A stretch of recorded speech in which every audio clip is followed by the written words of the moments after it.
That is, sir. I'm not quite sure. I think 17, 19, or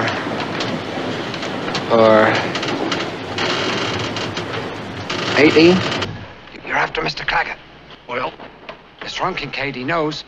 He's waiting for you. You know how sometimes the most beautiful people carry the deepest scars? Terence Stamp, the film actor who has died aged 87, was once described as the most beautiful man in the world. But behind that legendary face was a man who spent his entire life running from commitment, haunted by childhood trauma that shaped every relationship he'd ever have. "I didn't want to commit, because early on I got emotionally damaged," he once admitted. Hollywood offered him everything: leading man roles, studio contracts, the chance to become the next Gary Cooper. He walked away from most of it. Studios threw $2 million contracts at him in the 1960s. That's over $15 million today. He turned them down. Directors begged him to take safe leading man roles that would have made him as big as Sean Connery or Michael Caine. He chose villains instead. Women threw themselves at his feet: supermodels, actresses, socialites. He dated some of the most beautiful women in the world but couldn't marry any of them for 40 years. But that's not even the most shocking part. This man who looked like a Greek god, who had photographers fighting to capture his cheekbones, who made women faint just by walking into a room, spent most of his life believing he wasn't good enough. The damage went so deep that success felt like a lie, love felt like a trap, and fame felt like a prison. And on August 17, 2025, at age 87, the world lost not just an actor, but a man who chose authenticity over stardom, even when it cost him everything. Terence's story didn't start in glamour. Terence Henry Stamp, the eldest of 5 children, was born on 22 July 1938 in Stepney, London, England, the son of Ethel Esther and Thomas Stamp, who was a tugboat stoker. This wasn't the kind of neighborhood that produced movie stars. His early years were spent in Canal Road, Bow, in the East End, the same streets that had been bombed during the Blitz just a few years before he was born. Picture this: rows of cramped terraced houses, the smell of the Thames at low tide mixing with coal smoke from 1,000 chimneys, and the constant sound of ships' horns from the docks. This was working-class London at its grittiest, a world where men left before dawn for back-breaking jobs and came home exhausted, covered in soot and sweat,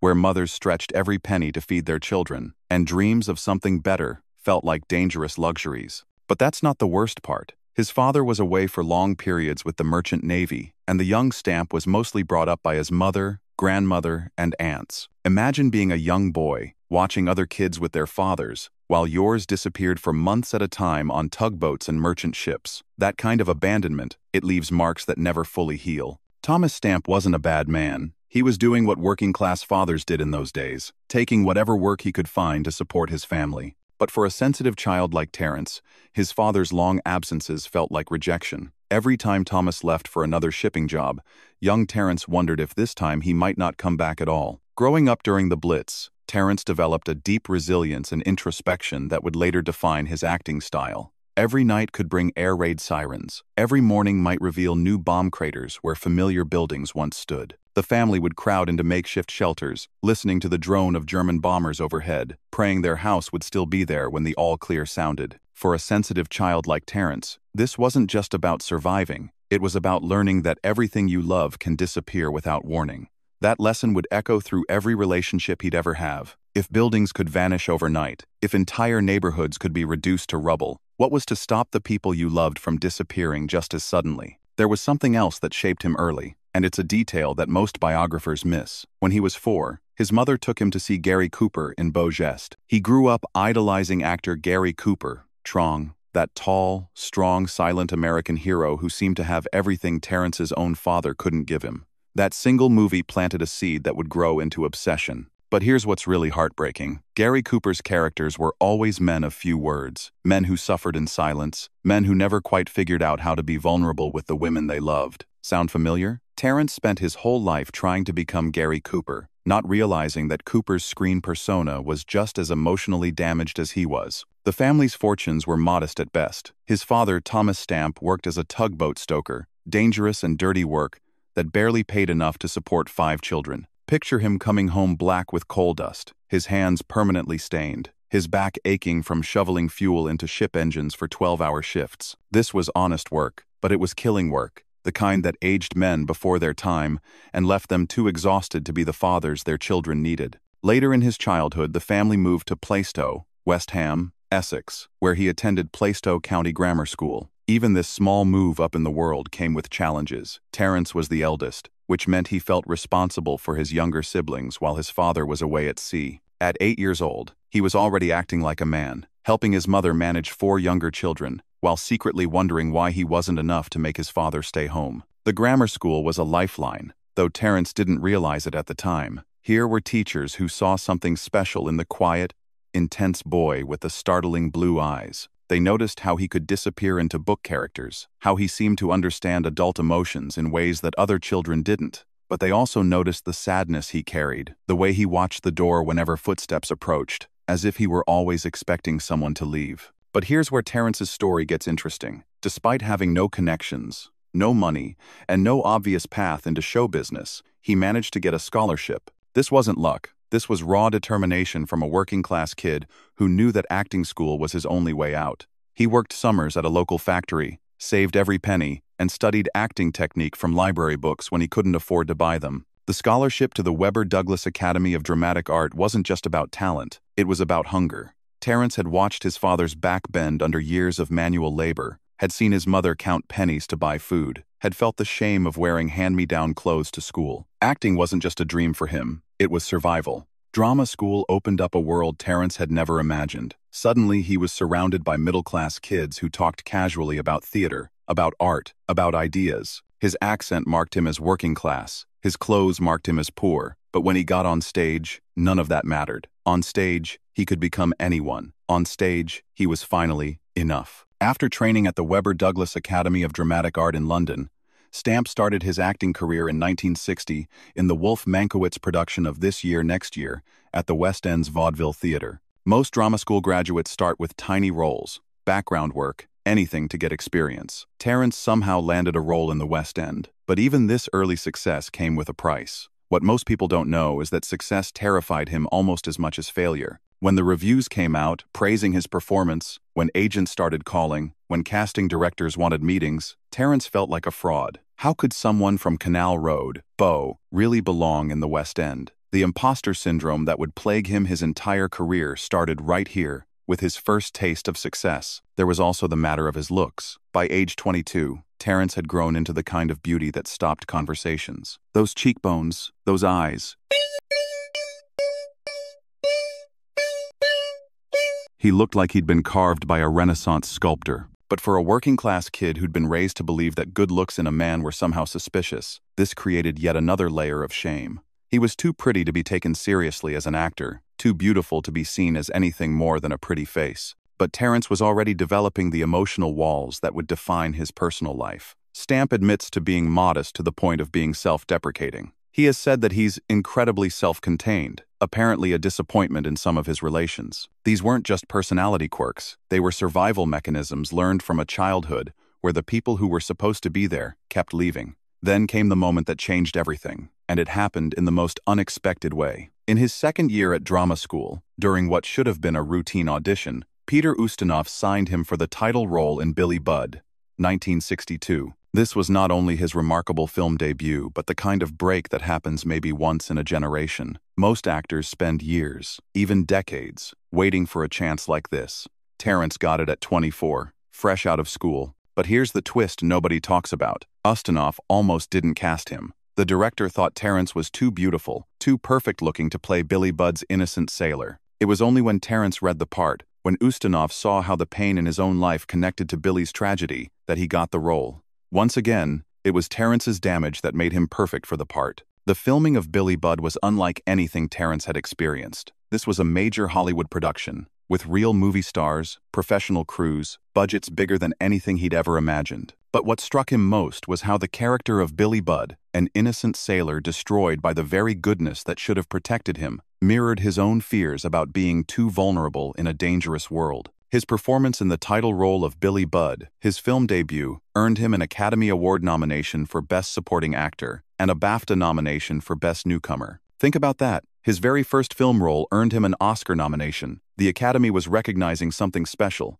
something raw and authentic that most trained actors never achieve. He was called the Master of the Brooding Silence by The Guardian. That brooding silence? It wasn't just acting technique. It was years of emotional self-protection, finally finding an outlet. All those years of watching and waiting, of learning to read the emotional temperature of a room to predict when someone might leave, it all translated into a screen presence that was both magnetic and mysterious. But success in Hollywood isn't just about talent. It's about timing, luck, and being willing to play the game. Terence had the talent and the timing. The game, that was harder for him. Studios wanted to sign him to long-term contracts, to turn him into the next romantic leading man. They saw dollar signs when they looked at that face, but they didn't understand the man behind it. The offers started pouring in after Billy Budd. Major studios wanted to sign him to 7-year contracts worth millions. Agents told him he could be the next Cary Grant, the next James Dean. All he had to do was say yes, play by their rules, take the parts they gave him, and become the movie star they wanted him to be. He said no to most of them. Not because he didn't want success, but because he was terrified of what success might cost him. If he became too famous, too successful, would he lose the very authenticity that made his performances special? If he took the easy money, would he end up like those handsome actors who made forgettable movies and lived hollow lives? The early 1960s were exploding with cultural change, and London was at the center of it all. Associated with the swinging London scene of the 1960s, during which time he was in high-profile relationships with actress Julie Christie and supermodel Jean Shrimpton, Terence found himself at the epicenter of a cultural revolution. He fell in with a group of glamorous folk including Mick Jagger, David Bailey, and Jean Shrimpton, whose photographs did much to sell magazines and establish the idea of cool Britannia. This is where the story gets complicated, and beautiful, and heartbreaking, all at once. Suddenly, this working-class boy from the East End was being photographed by the world's most famous photographers, dating the world's most beautiful women,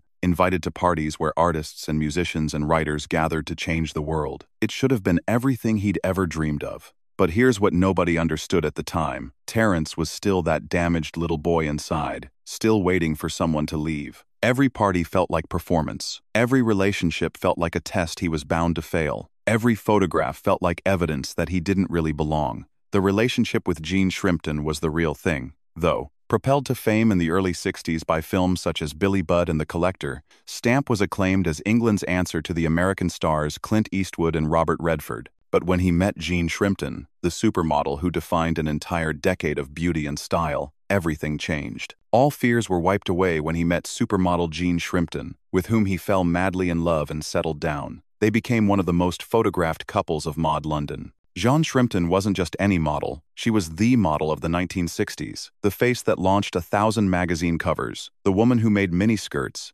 and mod fashion famous around the world. Terence Stamp with Jean the Shrimp Shrimpton, photographed by Terry O'Neill in 1963. As a couple, they later embodied 60s cool. Look at those photographs now, and you see something magical. Two impossibly beautiful people who seemed to have found each other across the class divide. She was sophisticated, international, the daughter of comfortable middle-class farmers. He was working class, intense, carrying wounds he couldn't even name. For a while, it seemed like love might actually heal the damage. They shared a flat in London, traveled together, appeared at premieres and parties as the golden couple of swinging London. Jean was patient with Terence's moods, understanding about his need for solitude, supportive of his career choices even when they didn't make financial sense. But the cracks were always there, just beneath the surface. Terence would disappear for days, not because he was seeing other women, but because intimacy terrified him. The closer Jean got, the more convinced he became that she would eventually leave, and the more he felt compelled to leave first. It was emotional self-sabotage at its most tragic. The relationship lasted several years, but it was doomed from the start.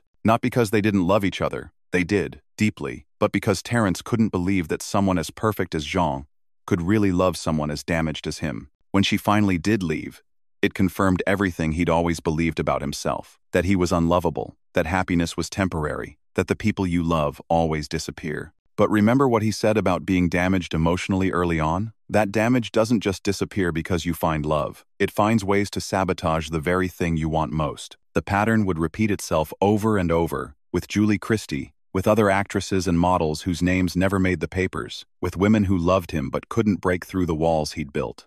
The relationship with Jean Shrimpton didn't last, and neither did the one with Julie Christie. In fact, Terence Stamp, who was one of the most handsome actors in the 60s and made headlines for his high-profile romances, didn't marry until he turned 64. Think about that for a moment. A man who could have had anyone, who was constantly surrounded by the most beautiful and talented women of his generation, remained a bachelor for over 4 decades. The Julie Christie affair was even more complex. Here were two of the most acclaimed British actors of their generation, both beautiful, both talented, both carrying their own emotional damage. They understood each other in ways that others couldn't, but that understanding wasn't enough to overcome the fundamental problem. Neither of them really believed they deserved to be happy. Christie, who had her own complicated relationship with fame and relationships, saw through Terence's beautiful facade to the frightened boy underneath. For a while, that recognition felt like love. But ultimately, two people who are both afraid of commitment can't save each other. They can only reinforce each other's fears. This wasn't about being a playboy or enjoying the single life. This was about a deep, fundamental fear of commitment that traced back to that little boy whose father kept disappearing. I didn't want to commit, because early on I got damaged emotionally. It's one of the most honest things any celebrity has ever said about their personal life, and one of the saddest. While his romantic life remained complicated, his career was taking interesting turns, but not always in directions that made financial sense. The late 1960s and 1970s brought a string of memorable films, but Terence was making choices that confused Hollywood executives. He wasn't taking the obvious leading man roles. He wasn't building the kind of consistent mainstream career that his looks and talent should have guaranteed. Take The Collector, in 1965. Here was a film that should have established him as a major star, a psychological thriller directed by William Wyler, one of Hollywood's most respected filmmakers. Terence played Freddie Clegg, a socially awkward butterfly collector who kidnaps a young art student. It was a complex, disturbing role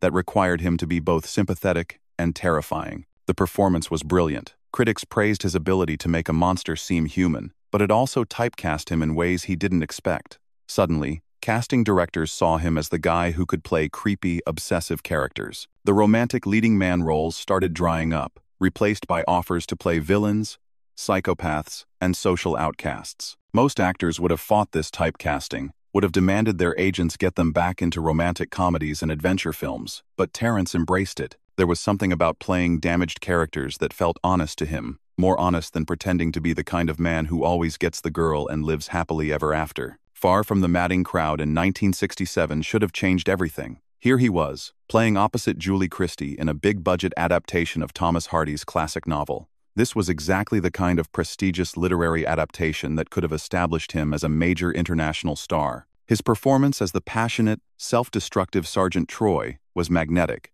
all barely controlled emotion and sexual intensity. But even this success came with complications. The press was fascinated by his off-screen relationship with Christie, but the constant attention made both of them uncomfortable. Terence had always been private about his personal life, and suddenly finding himself in tabloid headlines felt like a violation. He started turning down interviews, avoiding premieres, basically doing everything an actor shouldn't do if he wants to build a career. Instead, he was drawn to complex, often villainous characters. There was something about playing the bad guy that appealed to him, maybe because it felt more honest than playing heroes. After all, heroes in movies get the girl, save the day, and live happily ever after.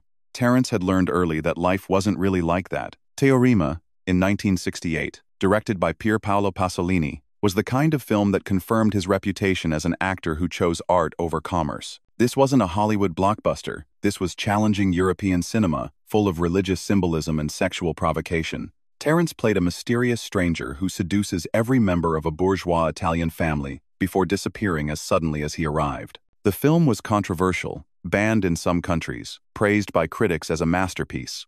For Terence, it was a chance to work with one of cinema's most uncompromising directors, to explore themes of spirituality and sexuality that mainstream Hollywood would never touch. But it was also another step away from conventional movie stardom, another choice that prioritized artistic integrity over financial success. By the early 1970s, Terence's career path had become clear. He was the actor who would take the interesting role over the safe one, who would work with challenging directors rather than chasing blockbuster success. It was a noble choice, but it was also a lonely one. While his contemporaries like Michael Caine and Sean Connery were becoming major international stars, Terence was becoming a cult figure, admired by critics and fellow actors, but not quite achieving mainstream breakthrough. Then came 1978, and a role that would define him for an entire generation. Superman was already a massive hit, but the sequel needed a villain worthy of the Man of Steel. The casting directors were looking for someone who could be both physically intimidating and intellectually commanding. Terence Stamp memorably played the villain General Zod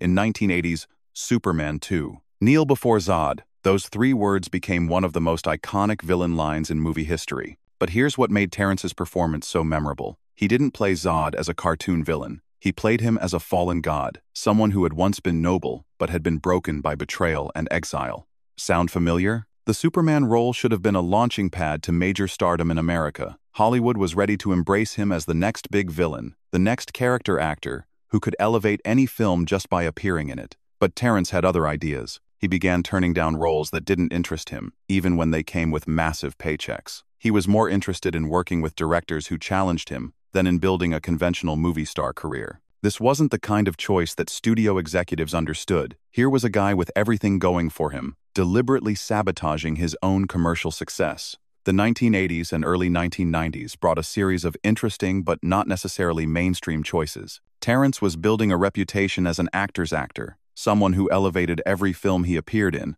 but who couldn't be counted on to play the Hollywood game. Then came 1994, and one of the most surprising career moves in movie history. The Adventures of Priscilla, Queen of the Desert, featured Terence in a role that nobody saw coming, a transgender woman traveling across the Australian outback in a bus with 2 drag queens. For an actor who had built his career on playing sophisticated villains and brooding leading men, this was a radical departure. Bernadette, his character in Priscilla, was vulnerable, funny, and deeply human in ways that Terence had never shown on screen before. It was as if he was finally allowing audiences to see the sensitivity he'd been hiding behind all those villainous roles. The performance earned him critical acclaim and introduced him to a whole new generation of fans. But more importantly, it seemed to represent something personal for Terence, a willingness to be vulnerable on screen that mirrored his growing comfort with vulnerability in his real life. The late 1990s and 2000s brought what might be called Terence's Renaissance period. He was working steadily, choosing projects that interested him rather than ones that would make him rich or famous. There was something liberating about this approach. He was finally acting for the pure joy of it, rather than to fill some emotional void from his childhood. But the personal life remained complicated. The legendary actor, who romanced Brigitte Bardot, Julie Christie, and the supermodel Jean Shrimpton, has to admit that relationships continued to be challenging for him well into his later years. He didn't marry until he turned 64, and even that marriage didn't last. There's something both tragic and admirable about a man who remained so honest about his limitations. Lesser people might have pretended that everything was fine, that the string of failed relationships was just bad luck. Terence understood that his childhood damage had real consequences, and he owned up to it. Sex? I've fallen off that horse. Terence Stamp on Love and Life. Even in his final years, he maintained the kind of brutal honesty about his personal life that most celebrities would never risk. He's a handsome devil with impeccable manners and a gleam in his cornflower blue eyes, even at the age of 79. The looks that had defined his early career were still there, but they no longer seemed to be the most important thing about him. What's remarkable about Terence's later career is how he seemed to find peace with who he was. The desperate need to prove himself that had driven his early work gave way to a more mature confidence. He was still choosing interesting roles, still working with challenging directors, but there was less urgency about it all. He wrote memoirs that revealed more about his inner life than most actors would ever dare to share. Sage advice from the character actor, once dubbed the most beautiful man in the world, litters his latest memoir, The Ocean Fell into the Drop. The title itself suggests the kind of philosophical approach he developed toward life, the individual consciousness dissolving into something larger. The memoirs revealed a man who had spent decades in therapy, who had studied Eastern philosophy, who had tried various spiritual practices in an attempt to heal the wounds from his childhood. This wasn't Hollywood spirituality or celebrity Buddhism. This was the real work of someone trying to understand why he'd spent so much of his life running from the very things he wanted most. In his final years, Terence seemed to have achieved something that had eluded him for most of his life, a kind of peace with solitude. He'd stopped trying to fix his relationship patterns and had instead learned to appreciate the life he'd built. The man who had once been afraid of commitment had committed fully to his craft, to his art, to his own personal growth. Born in London's East End in the late 30s, Terence Stamp, M-star of Billy Budd and Far From the Madding Crowd to name a couple, was one of a few working-class actors who made their mark on Britain's film scene in the 60s. Part of the crowd of Londoners famous for the swinging 60s brand of British cool, but he never let the fame go to his head. What made Terence Stamp different from other actors of his generation was his refusal to play by the rules. He could have been a major Hollywood star, could have had the kind of career that Tom Cruise or Robert Redford built. He had the looks, the talent, the early success. But he chose something else. He chose authenticity over commercial success, interesting roles over safe ones, personal growth over public adulation. There's something both inspiring and heartbreaking about that choice. Inspiring because it represents a kind of artistic integrity that's rare in any field,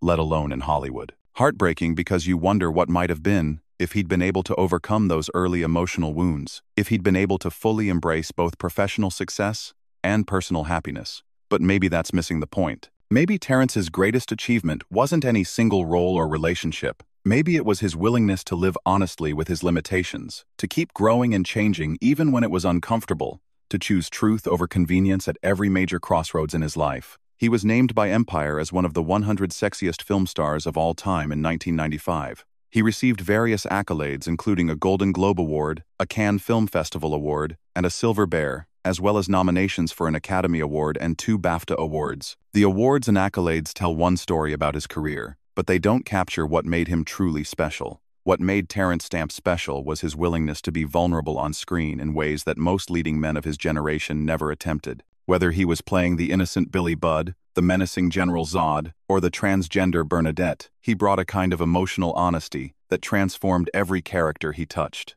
In his final years, as the acting roles became less frequent, Terence seemed to find a different kind of fulfillment. He'd survived the wreckage of multiple relationships, the disappointments of a career that could have been bigger, the ongoing struggle with his own emotional limitations. And somehow, he'd emerged as a kind of elder statesman, not of Hollywood, but of authentic living. The boy from the East End who had grown up without a father, who had learned to protect himself by never fully committing to anything, had somehow become a man who was fully committed to truth. Not the easy truths that make good publicity, but the hard truths about human limitation and resilience. When Terence Stamp died at the age of 87 on August 17, 2025, the obituaries focused on his most famous roles, Billy Budd, General Zod, Bernadette, and those roles were important. But his real legacy might be something different. His demonstration that it's possible to live a meaningful life, even when you can't overcome all your damage. That authenticity is more valuable than perfection. That growing old doesn't mean giving up on growth. Terence Stamp is one of 6 children. He was the eldest, the one who felt responsible for everyone else,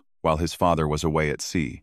That sense of responsibility, combined with the fear of abandonment, shaped everything that came after. But it also gave him the emotional depth that made his performances so compelling. In the end, maybe that's the most important thing about Terence Stamp's story. Not that he overcame his childhood damage, but that he learned to transform it into something beautiful. Every role he played, every relationship he struggled with, every choice he made to prioritize authenticity over convenience, it all came from that damaged little boy who never stopped trying to understand why his father kept leaving. And maybe that's enough. Maybe it's more than enough. Maybe it's everything. The most beautiful man in the world turned out to be beautiful not because of his face, but because of his willingness to keep his heart open despite all the reasons he had to close it. That's a legacy worth celebrating. That's a life worth remembering. The boy from Stepney who idolized Gary Cooper became something Cooper's characters never were, completely, courageously, uncompromisingly human. And in the end, that made him more than a movie star. It made him real.